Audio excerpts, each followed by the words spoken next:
सटल के छौड़ी नीचे के चीजवा फाटल गे नीचे के चीजवा फाटल गे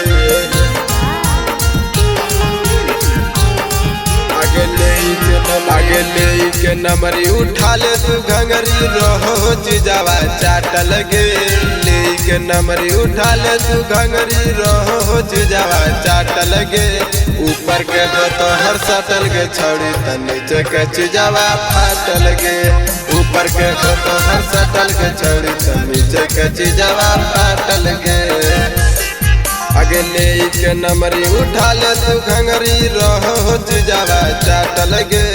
ऊपर के हो तो हर सटल गे छौड़ी त नीचे के चीजवा फाटल गे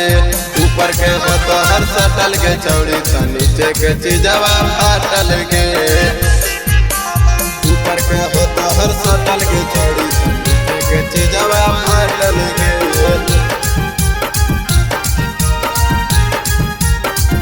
ऊपर के हो तो हर सटल के छौड़ी नीचे के चीजवा फाटल गे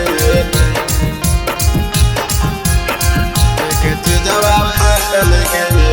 गोर गोर गाल पर लगाल तू क्रीम गे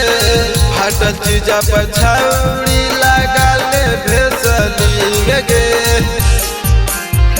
गोर गोर गाल पर लगाल तू क्रीम गे फाटल चीजा पर छौड़ी लगाल भेसलिंग गे ठकुरान जी के टोला में अली गे छौड़ी यहाँ से कोई नहीं बाँचल गे ऊपर के हो तो हर सटल गे छौड़ी त नीचे के चीजवा फाटल गे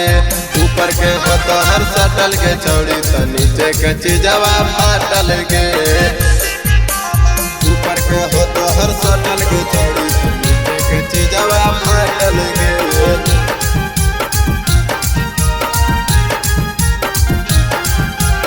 ऊपर के हो तो हर सटल के छौड़ी नीचे के चीजवा फाटल गे के चीजवा फाटल गे कमर कटीली तोहर आँख मस्तानी जान मार छौड़ी तोहर चढ़ली जवानी कमर कटीली तोहर आँख मस्तानी जान मार छौड़ी तोहर चढ़ली जवानी गौरव रितेश कहो छौड़ी तोरे हिस्सा बाटल गे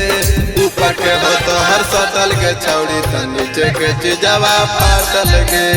ऊपर के हो तो हर सटल गे छौड़ी त नीचे के चीजवा फाटल गे।